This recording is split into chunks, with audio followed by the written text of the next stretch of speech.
నియోజకవర్గం మంగళం పరిధిలోని రణధీరపురం పంచాయతీలో ఉమ్మడి కూటమికి భారీ షాక్ తగిలింది.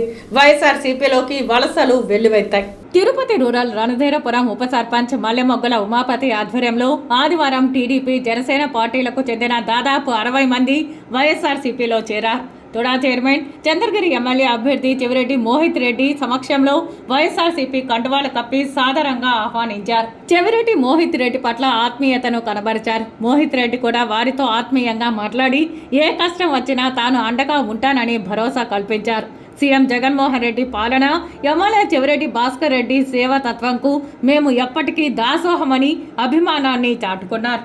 ఎమ్మెల్యేగా చెవిరెడ్డి మోహిత్ రెడ్డి అఖండ మెజారిటీతో విజయం తథ్యమన్నారు. వైఎస్ఆర్సీపీలో చేరిన వారిలో టీడీపీ బీసీ నాయకులు బెల్లంకొండ అంజీ, జనసేన పార్టీ యూత్ శ్రీధర్, సీను, ప్రవీణ్, తేజ, లీలా తదితరులు ఉన్నారు. ఈ కార్యక్రమంలో రణధీరపురం పంచాయతీ వైసీపీ నాయకులు, కార్యకర్తలు, స్థానిక ప్రజలు తదితరులు ఉన్నారు.